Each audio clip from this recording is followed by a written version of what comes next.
गति की पराकाष्ठा हो या अगति का विश्राम हो, मैं अडिग हूं, चाहे ध्यान हो, रण हो या शमशान हो। तो दोस्तों एक बार फिर स्वागत है आपके प्यारे से चैनल पढ़ते रहो पर। और आज हम एक बहुत ही छोटा सा टॉपिक करने जा रहे हैं जिसका नाम है डिस्प्लेसमेंट करंट। देखो बच्चों, सबसे पहले इसको पढ़ने से पहले डिस्प्लेसमेंट करंट क्या है वो जानने से पहले जरा समझिए एक चीज। एक साइंटिस्ट है जिनका नाम था ऑस्टर्ड, है ना।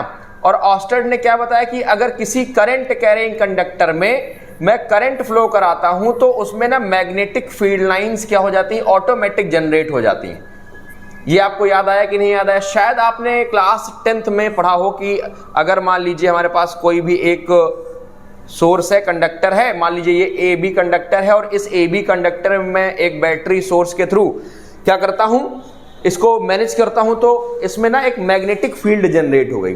बच्चों तो ये जो मैग्नेटिक फील्ड इसमें जनरेट हुई बी, इसकी वजह क्या है? इसकी वजह है बच्चों, आप बताओगे कि ये जो करंट फ्लो हो रहा है इसकी वजह से इसमें मैग्नेटिक फील्ड जनरेट हो रही है, ये तो बताओगे। तो ये क्या करंट कहां से आ गया? करंट क्या पोटेंशियल की वजह से आया? हाँ बिल्कुल। और ये पोटेंशियल ने क्या किया, एक फोर्स दिया और वो फोर्स की वजह से जो करंट है, जो चार्ज, मान लो ये भाई बैटरी है, यहां से पॉजिटिव है तो यहां से देखो, यहां से जब निकलेंगे इलेक्ट्रॉन्स तो ये पॉजिटिव होगा, यहां पर आके इकट्ठे होंगे तो ये नेगेटिव होगा, तो ये पॉजिटिव होगा, नेगेटिव होगा। तो इलेक्ट्रॉन ये जो मूव कर रहे हैं तो ये अपनी खुद की एक इलेक्ट्रिक फील्ड जनरेट कर रहे हैं। भाई टेस्ट चार्ज है तो जो चार्ज होता है ना, तो चार्ज के चारों तरफ अगर पॉजिटिव है तो आउटवर्ड डायरेक्शन में इलेक्ट्रिक फील्ड, और अगर नेगेटिव है तो इनवर्ड डायरेक्शन में एक हमारे पास इलेक्ट्रिक फील्ड बनती है। ये तो आपको जानकारी होगी ही। तो पता है आपको, ये इलेक्ट्रिक फील्ड के कारण ही ये मैग्नेटिक फील्ड जनरेट हो रही है। मतलब इलेक्ट्रिक फील्ड की वजह से करंट बना और करंट की वजह से इसमें बनी मैग्नेटिक फील्ड। क्या इतनी बात समझ में आई कि नहीं आई? आ गई? चलो बहुत बढ़िया बात है। फिर एक एक्सपेरिमेंट सीखा हम लोगों ने, कौन सा? अभी पिछले क्लास में सीखा हम लोगों ने इलेक्ट्रोमैग्नेटिक इंडक्शन में। अगर मान लो ये हमारे पास कोई एक सर्कुलर लूप है, मान लो ये कोई हमारे पास क्या है, एक लूप है, ठीक है। और एक व्यक्ति है जो मैग्नेट को लेकर के इसके अंदर जा रहा है। एक ये व्यक्ति है, मान लो इन व्यक्ति का भाई साहब ये जो पतलू राम है। अब देखो ये ना क्या कर रहा है, ये व्यक्ति इस मैग्नेट को लेकर के इस कॉइल के अंदर लेके जा रहा है। तो इस कॉइल के इस मैग्नेटिक फील्ड, हमें पता है नॉर्थ से मैग्नेटिक फील्ड निकलती है और नॉर्थ साउथ से हमारे एंटर करती है। तो इस कॉइल की मैग्नेटिक फील्ड की वजह से इस पूरे कॉइल में कहीं ना कहीं चेंज इन मैग्नेटिक फ्लक्स होगा, चेंज इन फ्लक्स होगा। और चेंज इन फ्लक्स की वजह से इसमें ईएमएफ इंड्यूस्ड होगा कि नहीं होगा? मतलब मैग्नेटिक फील्ड की वजह से ईएमएफ इंड्यूस्ड होगा, और ईएमएफ इंड्यूस्ड होगा तो करंट फिर से फ्लो होगा, और करंट फ्लो होगा इसका मतलब क्या? इलेक्ट्रिक फील्ड जनरेट होगी। अब यहां पर क्या था? मैग्नेटिक फील्ड, मैग्नेटिक फील्ड से ईएमएफ और ईएमएफ से करंट। जरा देखो दोनों कंडीशन में क्या इलेक्ट्रिक फील्ड और मैग्नेटिक फील्ड रिलेटेड है क्या? तो यस बिल्कुल रिलेटेड है। अगर मान लो ये इलेक्ट्रिक फील्ड और मैग्नेटिक फील्ड कहीं पर एक साथ हैं तो वो वेव हो जाती है इलेक्ट्रोमैग्नेटिक वेव। बात समझ में आई? इलेक्ट्रिक और वेव, मैग्नेटिक मतलब मैग्नेट, इलेक्ट्रोमैग्नेटिक वेव। बात समझ में आई कि नहीं आई? देखो दो तरह की वेव होती है, एक तो होती है इलेक्ट्रोमैग्नेटिक वेव और एक होती है मैटर वेव। तो जिनको चलने के लिए मीडियम चाहिए वो हो गई मैटर वेव, है कि नहीं? और जिनको ट्रेवल करने के लिए मीडियम की जरूरत नहीं है, जैसे इलेक्ट्रिक फील्ड वाली हो गई, जैसे मैग्नेटिक फील्ड वाली हो गई, तो उनको बोल देते हैं इलेक्ट्रोमैग्नेटिक वेव। उनको क्या बोलते हैं? Electromagnetic wave. तो देखो दो कंडीशन में हमने क्या देखा कि यहां इलेक्ट्रिक फील्ड मैग्नेटिक फील्ड से रिलेटेड है या मैग्नेटिक फील्ड इलेक्ट्रिक फील्ड से रिलेटेड है। क्लियर? मतलब कि अगर ये दोनों होंगी तो करंट फ्लो होगा। कंक्लूजन ये भी तो निकला कि अगर ये दोनों साथ में है तो ये 80% चांसेस है या शायद 99% चांसेस है कि करंट फ्लो होगा। अब ये बात मैक्सवेल को हजम नहीं हुई। क्यों नहीं हुई? उन्होंने कहा कि ठीक है अगर ऐसा है तो मैं एक काम करता हूं, कैपेसिटर की चार्जिंग लगा के देखता हूं। अगर कैपेसिटर इसको सेटिस्फाई कर रहा है, फुलफिल कर रहा है ये चीजों को, तो चलो मैं मान लेता हूं। तो इसके लिए उन्होंने क्या किया? एक एक्सपेरिमेंट परफॉर्म किया। अब देखो वो एक्सपेरिमेंट कैसा था, क्या किया उन्होंने?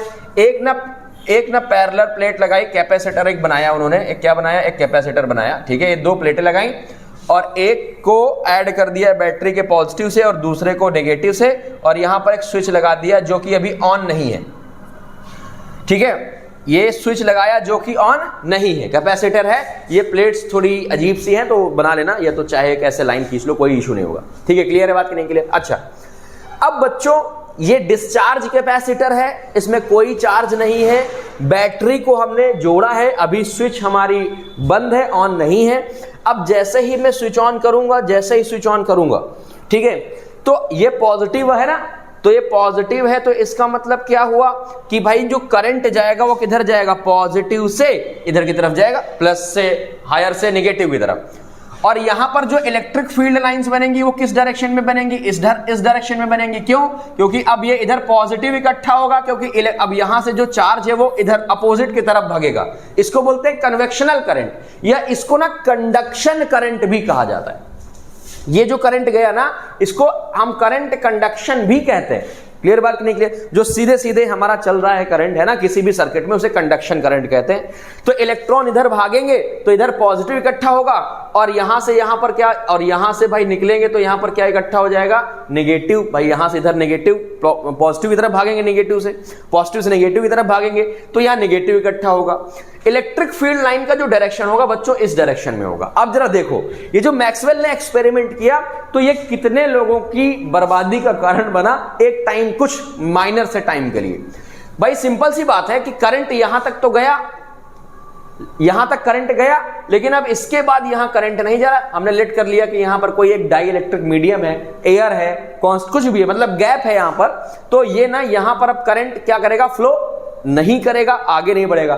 अच्छा अब ये बताओ, जो किरचॉफ लॉ होता है वो क्या बोलता है? ओके, तो किरचॉफ लॉ क्या कहता है? किरचॉफ लॉ कहता है कि किसी जंक्शन में जितना करंट एंटर हो रहा है उतना ही करंट किसी उस दूसरे जंक्शन के टर्मिनल से बाहर निकल के आएगा। यही तो है किरचॉफ का फर्स्ट लॉ।